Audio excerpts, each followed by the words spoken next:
tidbits of knowledge that Rich dropped on me, since he's not going to actually be on this cast. He's never played a professional event before. Rolex hasn't. He has no coach, no analyst. He's actually a huge fan of Morten, who this year Rolex said, I am going to be a professional Clash Royale player. And one of the ways he did that was by watching hundreds, if not thousands of hours, as we know that's up there, of Morten, his opponent, right now, learning how to be a better player. And the last little thing that I thought was fascinating, Juicy, was in the group stage phase, Rolex ran the same deck set the entire time, and it was based off the idea that he knew his set, or his group, was relatively easy, and he did not want other people to know what decks he wanted to pick. So all that little player bio here on Rolex to see how he does, but Juicy, I already know he's winning points in your book. Is that an E-Giant I see here in game number 1? That is an E-Giant. This is the deck I was playing on ladder, and I got top 20 in the world in ladder just the other day with this, and I'm extremely happy to see it because I think it's so good in the meta. And the reason why I think so is because we are currently in a meta where, you know, aggression and high beatdown style decks is kind of key, because you have to be able to bait out those Dagger Duchess daggers, and once you do that though, then the beatdown push just kind of rolls through. But at the same time, E-Giant is not only a beatdown deck, but it's also a control deck in the fact that it has really solid defense. So I think it's perfect in the meta, but Goblin Drill is the one matchup that you really do not want to play against. So Morten with a great starting matchup here.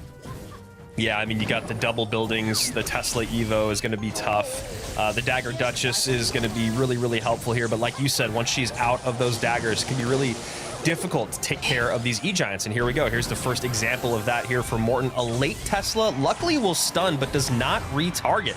And that is a great, great start here for Rolex, already up almost 1,000 HP. And the other part of this E-Giant deck, Juicy, that I feel like is really great is that because of the cheap cards in it, like the Bomber and then the Little Prince that gives you that 3-card cycle, Lightning is really good in the meta right now. You got a great way to take out pumps and do good damage there, since pump is everywhere. And you also have a really good way to get on top of those beefier support cards like the dragons that we were talking about before in those golem decks. So I actually really love Lightning right now, and I actually really love this E-Giant deck. Yeah, that's a great call. The Lightning also almost one-shotting Tesla. You know, a lot of the time we used to see Bomb Tower in the drill decks like this, but the Tesla getting one-shot by Lightning is going to be a major difference maker. And then going back to the cheap cards, the Bomber for Rolex is going to be able to cheaply defend these drills really well. Here comes the E-Giant in the back. He's going to try and make a push off of this. And he's got the Evo Knight on the left side, just kind of blocking lane here already, which is perfect. An aggressive Little Prince at the bridge there from Rolex to try to deal with the Mighty Miner Evo. Bomber comes down here for Morten. Now Morten edging towards tying things up here. Juicy, you know this matchup well. You've played both these decks quite a bit. What needs to happen for either player here to take the lead? Although Morten right now might be in trouble. Yeah, the thing that you have to do on defense if you're Morten is you need to pull these big pushes to the opposite lane Dagger Duchess, and because of these building placements, that is not happening. Phoenix is on tower, and that is just game right there. E-Giant out, Bomber out, and of course Evo Knight out here for Rolex on the other side of it. Evo Tesla, Evo Bomber out as we hop into game number 2. Morten showing a Rage, Rolex showing an Ice Spirit. Mighty Miner as well. Maybe Rolex is going to some Goblin Drill himself here, and Morten looking like he's using a Bowler, Rage, Archer's deck, some sort of beatdown deck. I mean, it really could be Goblin Giant or Giant, I would assume. We do see a Mighty Miner ability. Sorry. He created the other day like a giant pump deck that was really interesting. So I think I don't know if it's the exact same one here, and this is a nice King Tower activation that Rolex is attempting. Dagger Duchess does just enough damage to allow that King Tower activation. So nice start, but it is against Royal Giant, so it won't be as impactful as some other win conditions. Yeah, that's a good call. I think Royal Giant is definitely a good pick here. He synergizes so well with the Rage, and with Morten using already Bomber and Tesla, I really like the Royal Giant in the evolution slot to give him a chance here. Rolex has some pretty good defense though. We do see the Mighty Miner, the Ice Spirit, Evo Tesla, and even the guards. The guards might be difficult to break through for Morten. Yeah, the guards are going to be interesting because there is obviously ways to get on top of them, but the amount of damage that comes in right away is going to really help deal with the bowler as well whenever he needs to get that surround down. The quick damage on an RG coming across the bridge, and this is nice. You get a little bit of a body block there from the Mighty Miner. Hog's going to get at least one shot, does get the second. Wow. It's so surprising to see Hog Rider in the meta. Maybe he's expecting a Elixir Pump deck from Morten. But yeah, Hoggy Q really not going to be as good versus the Dagger Duchess. Ooh. And this is why. I mean, you can defend so easily versus the Dagger Duchess, get those positive Elixir trades versus the Hog, and then the RG on the counter push. Beautiful gameplay here. Yeah, great stuff from Morten there, taking a little bit to give a lot. 1342 now to 2318. An early cycled Tesla, Evo Tesla comes out. And here we go, guards to catch the Ice Spirit and the Hog. Hog does get one hit though. That's really surprising. I mean, yeah. Hog is going to keep getting these shots apparently, but the RG is going to be much more difficult to deal with. The other question is, what is Morten's final spell here? It could really be anything. It could be arrows. It could be a big spell.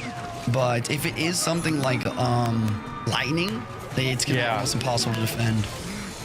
Yeah, I was just going to say, Morten probably hoping for a lightning here as those archers deal with the Tesla. Royal Ghost does get on top of tower. Morten's arrows come out for the Firecracker. 1342, 1680, pretty close competition as of right now. And I think Morten probably takes damage here if it comes through. Doesn't spend any more than the bowler. He doesn't. Sets up another RG in the back. 2 minutes remain here in OT. Evil Firecracker on the board and might be able to force out arrows and a rage onto that, but looks like Morten's going to find other ways to deal with it. Maybe wait for it to come on his side of the map so he can save the arrows for the next Firecracker. I really like this macro decision, but the Evil Firecracker does get a shot in tower. Yeah, that is huge. Evil Firecracker is still so... You know she's coming, you know her range, you know what not to do, but you still have such a difficult time making sure she does not connect. 1374, 1231 as those arrows come in. Bowler does not get on top of the tower, but does have enough HP, and the Dagger Duchess is low, so Bowler should get a shot. There we go, late Ice Spirit. And Fisherman just in time here from Morten. This game is so close. I think the biggest thing here is Morten probably wants to go same lane this matchup so you can defend and counter push with the Bowler, but defending counter pushing off lane with the Fisherman is also an option. That's what he's going for here. But as we head into the triple Elixir, these RD pushes are going to become more and more difficult. That's to defend. Huge. And Rolex calls the good game. Yeah, he just didn't get enough out of his defense early on. He knew, I think, that Morten was back around to a Fisherman if he needed to take care of that Mighty Miner. Here we go. Firecracker at the bridge, though, trying to make something happen. High archers come in to deal with it, and that should do it. 3:10, 40 seconds remain. Still enough time for Rolex to pull off a miracle, but Morten knows he just needs to defend at this point, Juice. Yeah, and that's what he does. He drops the Boulder down, blocking the lane. Firecracker trying to get something going, but the Boulder's going to splash that. Firecracker does stay alive at 1 HP, which gives him small chances here. It's getting quite a bit of damage. Evo Tesla on defense with the guards, but this Rage Evo RG is where it really shines. That's going to be tough to deal with. I know we've talked about this before, and I'm happy to talk about it endlessly. I think the change to Rage is one of the greatest things that has ever happened in this game.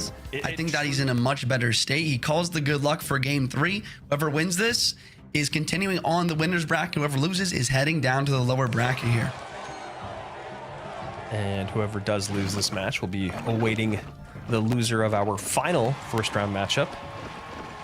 Adriel and 40K, or Bancito, as you guys might know him, but one more in the books here for Rolex and Morten. And Morten looking like he's going to that Zodiac deck, which he says very nice things about on his stream.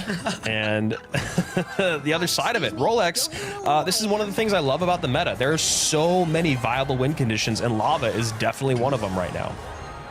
Yeah, Morten decided to go with the Elixir Pump with the Earthquake out from Rolex, but Lava's a pretty smart pick. Lava versus this Golem deck is actually pretty good. You really, if you are playing as the Golem, you have to have a good defense in single Elixir, which he actually pulls off fantastically here. But when it gets to double Elixir, it's a lot more difficult to deal with these Lava pushes.